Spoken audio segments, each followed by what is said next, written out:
Assalamualaikum warahmatullahi wabarakatuh. Perkenalkan, saya Kisna Hafiz Jamaluddin dari jurusan Teknik Sipil, Fakultas Teknik Sipil dan Perencanaan, anggota Unit 369 KKN Angkatan 63 Universitas Islam Indonesia yang didampingi oleh Bapak Rizky Hamdani selaku dosen pembimbing.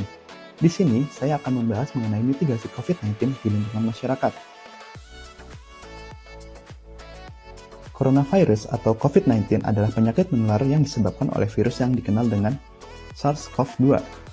Sebagian besar orang yang terinfeksi COVID-19 akan mengalami penyakit pernafasan mulai ringan hingga berat. Orang yang lebih tua dan orang yang memiliki penyakit bawaan atau komorbid bisa terkena gejala yang lebih serius. Perlu diketahui juga bahwa COVID-19 tidak serta-merta langsung menyerang tubuh manusia. COVID-19 memerlukan masa inkubasi yang berbeda-beda. Rata-rata 5-6 hari sampai maksimal 14 hari. Kemudian penularan virus corona dapat melalui media berikut. Yang pertama, melalui droplets atau titisan cairan yang berasal dari batuk dan bersin. Yang kedua, yaitu kontak pribadi dengan orang lain seperti berjabat tangan, terlebih dengan orang yang terpapar COVID-19. Yang ketiga adalah menyentuh permukaan benda yang belum disterilkan dengan alkohol atau hand sanitizer. Untuk pencegahan virus corona, kita dapat melakukan protokol kesehatan 3M, seperti ilustrasi berikut. Yang pertama, mencuci tangan. Dengan mencuci tangan secara rutin, menggunakan sabun dan air yang mengalir, atau cairan pembersih tangan yang berbahan alkohol, atau kita biasa sebut dengan hand sanitizer. Yang kedua, dengan memakai masker. Jika pembatasan fisik tidak memungkinkan, atau kita sedang berada di luar, maka pakailah masker. Dianjurkan saat ini juga memakai masker dengan double masker, di dalam masker medis dan yang di luar adalah masker kain. Kemudian yang ketiga adalah menjaga jarak. Menjaga jarak dengan orang lain minimal 1-2 meter.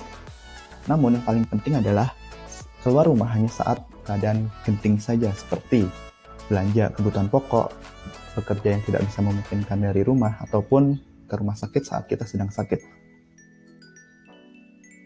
Kemudian beribadah di masa pandemi. Beribadah di masa pandemi, kita juga harus melakukan atau memperhatikan hal berikut sebagai bentuk ikhtiar kita. Yang pertama adalah membawa alat ibadah sendiri. Yang kedua adalah menjalankan protokol kesehatan yang ketat. Yang ketiga adalah tidak memaksakan diri apabila sedang sakit.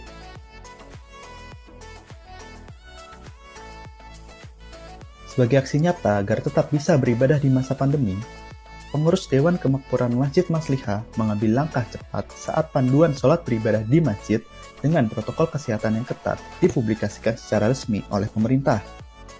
Pengurus DKM juga menetapkan bahwa masjid merupakan area yang diwajibkan untuk diterapkannya protokol kesehatan seperti memakai masker, mencuci tangan, dan menjaga jarak. Beberapa poster penting juga telah dipasang di beberapa titik oleh pengurus DKM untuk mengingatkan jamaah agar tidak abai dengan protokol kesehatan yang berlaku. Selain itu, pengurus DKM juga rutin membersihkan area masjid dengan mengepel lantai setiap harinya dan menyemprotkan cairan disinfektan minimal seminggu sekali. Saat memasuki waktu sholat, pengurus DKM juga melakukan pengecekan suhu secara rutin. Selain itu, pengurus DKM juga memberikan masker yang sudah disediakan apabila jamaah lupa memakainya. Disediakan pula hand sanitizer yang dapat digunakan oleh jamaah sebelum memasuki ruang utama masjid. Nah, pengurus DKM juga menyediakan tempat mencuci tangan yang dilengkapi dengan sabun di area luar masjid. Di Masjid Maslihah tentunya juga sudah menerapkan jaga jarak dengan posisi yang sudah ditentukan oleh pengurus DKM, sehingga jamaah tinggal mengikuti garis yang sudah ada. Jangan lupa untuk membawa perlengkapan sholat sendiri agar dapat menjaga diri sendiri dari kemungkinan tertularnya COVID-19.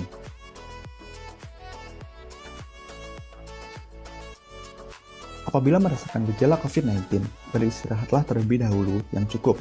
Gejala COVID-19 dapat berupa demam, batuk kering, sesak nafas, ataupun tidak bisa mencium bau-bauan.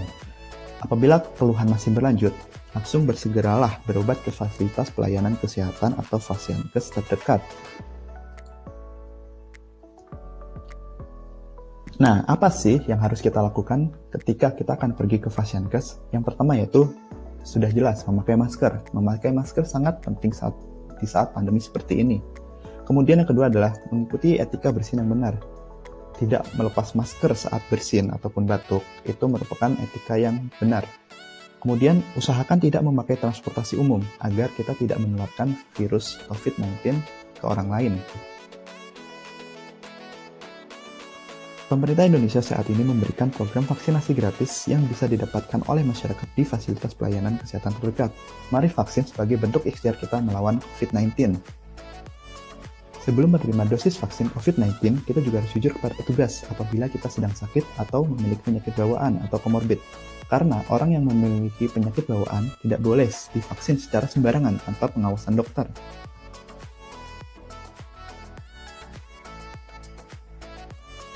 Kemudian yaitu adalah peta persebaran COVID-19 di Kecamatan Talun.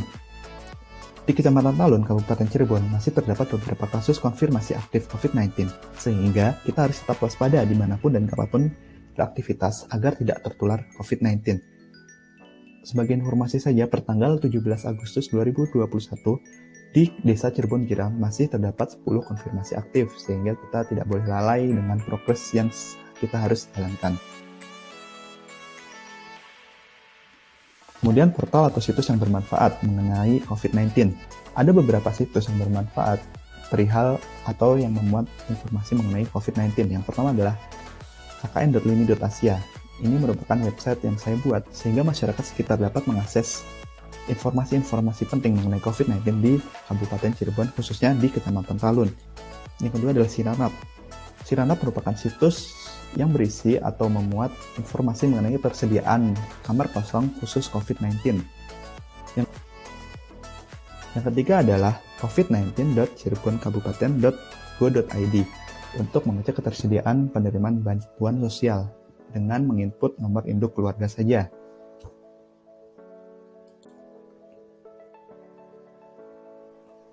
Oke, kesimpulannya adalah pandemi COVID-19 di Indonesia masih belum berakhir. Jangan sampai lengah dan abai terhadap protokol kesehatan yang masih berlaku, seperti memakai masker, menjaga jarak, dan mencuci tangan.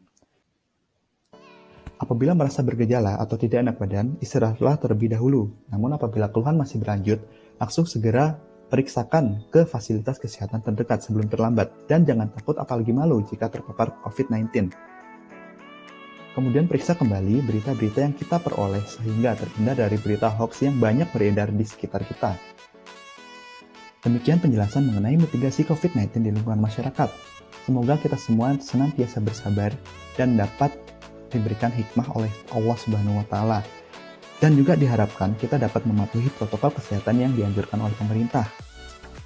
Sehingga kita tidak membahayakan orang lain maupun membahayakan diri kita sendiri. Semoga materi mitigasi COVID-19 ini dapat bermanfaat untuk kita semua. Wassalamualaikum warahmatullahi wabarakatuh.